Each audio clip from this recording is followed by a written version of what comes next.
Hello friends, welcome to my channel knowledge शॉलेज। आज मैं एक ऐसा वीडियो लेके आई हूँ जो कि सुहागिन स्त्रियों के लिए बहुत ही इम्पोर्टेंट वीडियो है। इसमें मैं आपको वट सावित्री व्रत का पूरा महत्व, पूजन सामग्री, पूजन विधि और उसकी कथा क्या हमें करनी चाहिए, वो सब मैं बताऊँगी इसमें सब कुछ। मुझे बहुत सी ऐसी औरतें मिली और उन्होंने मुझसे बोला भी कि हमें ये विधि पता ही नहीं, हमें कैसे करना है। जब हम पूजा करने जाते हैं तो हमें बहुत से ऐसी महिलाएं मिलती हैं जिनको इसके बारे में ज़्यादा नॉलेज नहीं है। तो वो सोच के फिर मैंने सोचा अब ये व्रत आने वाला ही है तो मैं उसके ऊपर एक वीडियो बनाती हूँ, जिससे लगभग सभी लोग आजकल इंटरनेट यूज़ करते हैं और वीडियोस देखते हैं। तो फिर मैंने ये डिसाइड किया कि मुझे इस पर वीडियो बनाना चाहिए। तो मैं इस वीडियो के थ्रू आपको वट सावित्री व्रत से रिलेटेड सारी जानकारियाँ दूंगी। आपको किसी और वीडियो को देखने की ज़रूरत नहीं पड़ेगी। तो इसमें इसका मैं महत्व भी बता रही हूँ, ये कब है, वट सावित्री व्रत रखना चाहिए उसका वो भी बताऊँगी। मैं उसमें क्या पूजन सामग्री आपको यूज़ करनी है उसके बारे में भी मैं आपको बताऊँगी। विधि क्या रहेगी, आपको कैसे पूजा करनी है, और इसमें कथा क्या रहेगी, आपको क्या पढ़ना है, वो भी मैं आपको बताऊंगी। तो आपको इस वीडियो के थ्रू आपको सारी जानकारी मिल जाएगी, जिससे आप अपनी पूजा भली प्रकार से अच्छे से आप उसको संपन्न कर सकते हैं। हिंदू धर्म में वट सावित्री व्रत को करवा चौथ के समान ही माना जाता है। ज्येष्ठ मास के कृष्ण पक्ष की अमावस्या को सावित्री का व्रत किया जाता है। ऐसी मान्यता है कि जो भी स्त्री इस व्रत को करती है उसका सुहाग अमर हो जाता है। जिस तरह से सावित्री ने अपने पति सत्यवान को यमराज के मुख से बचा लिया था, उसी प्रकार से इस व्रत को करने वाली स्त्री के पति पर आने वाले हर संकट दूर हो जाते हैं। इस व्रत के दिन स्त्रियां वट वृक्ष के नीचे सावित्री और सतवान का पूजन करती हैं। इस कारण से इस व्रत का नाम वट सावित्री व्रत पड़ा। इस व्रत का विवरण स्कंद पुराण, भविष्योत्तर पुराण तथा निर्णयामृत आदि में दिया गया है। हमारे धार्मिक ग्रंथों में वट वृक्ष में पीपल के वृक्ष की तरह ही ब्रह्मा, विष्णु व महेश की उपस्थिति मानी जाती है तथा ऐसी मान्यता है कि इस वृक्ष के नीचे बैठकर पूजन, व्रत आदि करने तथा कथा सुनने से मनवांछित फल मिलता है। और इस वर्ष वट सावित्री व्रत 25 मई को मनाया जाएगा। इस व्रत में हमें क्या पूजन सामग्री चाहिए वो मैं आपको बताती हूँ। बांस का पंखा, लाल धागा, धूप, मिट्टी का दीपक, घी, फूल, फल, जो मौसमी फल हैं जो आजकल आते हैं उनको हम ले सकते हैं, और एक लाल रंग का कपड़ा चाहिए 1.25 मीटर का, सिंदूर, जल से भरा हुआ पात्र, रोली, सुहाग का सामान, भीगे हुए चने, पूड़ी व मीठे पुए तथा मिठाई आप ले सकते हैं। और सत्यवान और सावित्री की मूर्ति मिलती है कपड़े से बनी हुई, अगर वो आपको मिल जाती है तो बहुत अच्छा है, नहीं मिलती है तो हम बरगद के वृक्ष की ही पूजा कर लेते हैं। पूजन विधि। सर्वप्रथम जो विवाहित स्त्रियां रहती हैं सुबह उठकर अपने नित्य कर्म से निवृत्त होकर स्नान करके शुद्ध हो जाती हैं। फिर नए वस्त्र पहनकर 16 श्रृंगार करती हैं। उसके बाद पूजन की सभी सामग्री को एक टोकरी में व्यवस्थित ढंग से रखकर किसी भी मंदिर में जाकर, आजकल तो सभी मंदिरों में वट वृक्ष मिलते हैं, वहाँ पर जाकर उस पेड़ के नीचे सभी सामग्री लगा लेती हैं। और वहाँ पर सबसे पहले वो वृक्ष के नीचे सत्यवान और सावित्री की मूर्ति को निकालकर स्थापित करती हैं। उसके बाद धूप, दीप, रोली और सिंदूर से उनका पूजन करती हैं। लाल कपड़ा सत्यवान सावित्री को अर्पित करते हैं। सुहाग का सामान, फल, भीगे हुए चने, पूड़ी, पुए और मिठाई जो भी है वो आप उनको अर्पित करिए। फिर उसके बाद सत्यवान और सावित्री को बांस के पंखे से हवा करिए। बरगद के पत्ते उनको अपने बालों में लगाइए, और जो धागा हमने लिया है उसको हम अपनी यथाशक्ति के अनुसार 3, 5, 11, 21, 51 और 108 बार हम परिक्रमा करते हैं। भाई जितनी उसकी श्रद्धा है उस हिसाब से आप परिक्रमा कर सकते हैं। उसके बाद हम उनकी कथा पढ़ते हैं, सावित्री और सत्यवान की कथा पढ़ते हैं। उसके बाद हम अपने घर लौट आते हैं। घर लौट कर हम अपने पति को उस पंखे से हवा करते हैं और उनका आशीर्वाद लेते हैं। उसके बाद शाम के वक्त हम मीठा भोजन बनाते हैं और सभी को उसका प्रसाद बांटते हैं।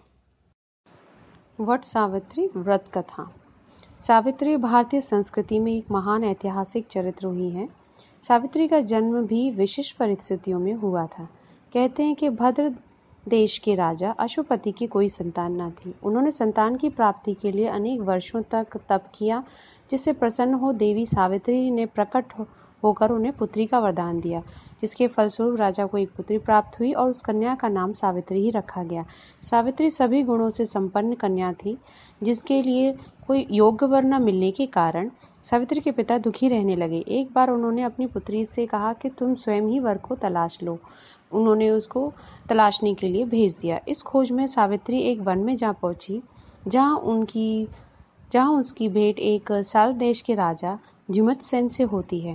द्युमत्सेन उसी तपोवन में रहते थे। क्योंकि उनका राज्य किसी ने छीन लिया था, सावित्री ने उनके पुत्र सत्यवान को देखकर उन्हें पति के रूप में वरण किया। इधर जब यह बात ऋषिराज नारद को ज्ञात हुई तो उन्होंने अशुपति से जाकर कहने लगे कि आपकी कन्या ने वर खोजने में बड़ी भारी भूल की है। सत्यवान गुणवान तथा धर्मात्मा है, परंतु वह अल्पायु है और वह 1 वर्ष के बाद ही उसकी मृत्यु हो जाएगी। नारद जी के वचन सुनकर राजा अशुपति बहुत चिंतित हो गए। उन्होंने अपनी पुत्री को समझाया कि ऐसे अल्पायु व्यक्ति के साथ विवाह करना उचित नहीं है, इसलिए तुम कोई अन्य वर चुन लो। इस पर सावित्री अपने पिता से कहती हैं कि पिताजी, आर्य कन्याएं अपने पति का एक बार ही वरण करती हैं तथा कन्यादान भी एक बार ही किया जाता है। अब चाहे जो हो, मैं सत्यवान को ही वर के रूप में स्वीकार कर चुकी हूँ। इस बात को सुन दोनों का विधि विधान के साथ पाणिग्रहण संस्कार किया गया। सावित्री अपने ससुराल पहुँचते ही सास ससुर की सेवा में रत हो गई। समय बदला, नारद का वचन सावित्री को दिन प्रतिदिन अधीर करने लगा। उसने जब जाना कि पति की मृत्यु का दिन नजदीक आ गया है, तब 3 दिन पूर्व से ही उपवास शुरू कर दिया। नारद द्वारा कथित निश्चित तिथि पर पितरों का पूजन किया।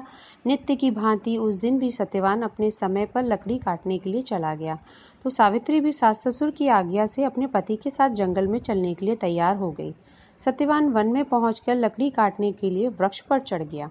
वृक्ष पर चढ़ते ही सत्यवान के सिर में असहनीय पीड़ा होने लगी।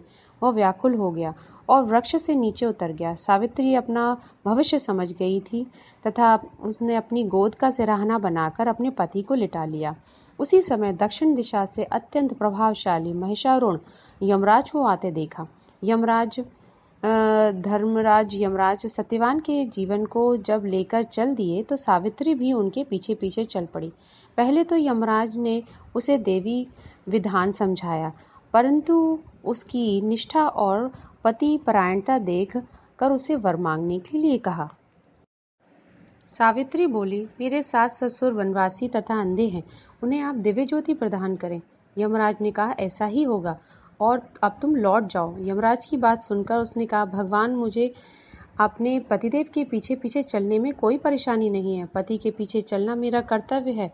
यह सुनकर उन्होंने फिर भी उसे एक बार और वर मांगने के लिए कहा। सावित्री बोली, हमारे ससुर का राज्य छिन गया है, उसे वे पुनः प्राप्त कर सके, साथ ही धर्मपरायण बने रहें। यमराज ने यह वर देकर कहा कि अच्छा, अब तुम घर लौट जाओ, परंतु वह नहीं मानी। यमराज ने कहा कि पति के प्राणों के अलावा जो भी मांगना है मांग लो और लौट जाओ। इस बार सावित्री ने अपने को सत्यवान के 100 पुत्रों की मां बनने का वरदान मांगा। यमराज ने तथास्तु कहा और आगे चल दिए। सावित्री फिर भी उनके पीछे चलती रही। उनके इस कृत्य से यमराज नाराज हो जाते हैं। यमराज को क्रोधित होते देख सावित्री उन्हें नमन करते हुए कहती हैं कि आपने मुझे 100 पुत्रों की मां बनने का आशीर्वाद तो दे दिया, लेकिन बिना पति के मैं मां किस प्रकार से बन सकती हूँ। इसलिए आप अपने तीसरे वरदान को पूरा करने के लिए अपना कहा पूरा करें। सावित्री की पतिव्रत धर्म की बात जानकर यमराज ने सत्यवान के प्राण को अपने पाश से मुक्त कर दिया। सावित्री सत्यवान के प्राणों को लेकर वट वृक्ष के नीचे पहुंची और सत्यवान जीवित होकर उठ बैठे। दोनों हर्षित होकर अपनी राजधानी की ओर चल पड़े। वहां पहुंचकर उन्होंने देखा कि उनके माता पिता को दिव्य ज्योति प्राप्त हो गई है। इस प्रकार सावित्री सत्यवान चिरकाल तक राज्य सुख भोगते रहे। वट सावित्री व्रत करने और इस कथा को सुनने से उपासक के वैवाहिक जीवन या जीवन साथी की आयु पर किसी भी प्रकार का कोई संकट आया भी हो तो भी टल जाता है। तो फ्रेंड्स, मैंने वट सावित्री व्रत से संबंधित सभी जानकारियाँ इस वीडियो में देने की पूरी कोशिश की है। अगर आपको मेरा ये वीडियो अच्छा लगा है तो प्लीज़ इसको लाइक करें और मेरे चैनल को सब्सक्राइब करना ना भूलें। मैंने इसकी ये कथा जो है मैंने डिस्क्रिप्शन बॉक्स में भी मेंशन की है, तो आप वहाँ से भी इसको देख सकते हैं। अगर इस वीडियो से रिलेटेड आपकी कोई भी क्वेरी है, कोई भी क्वेश्चन है, तो आप कमेंट बॉक्स में उसको लिख सकते हैं। मैं उस क्वेश्चन का जल्द से जल्द आंसर देने की पूरी कोशिश करूँगी।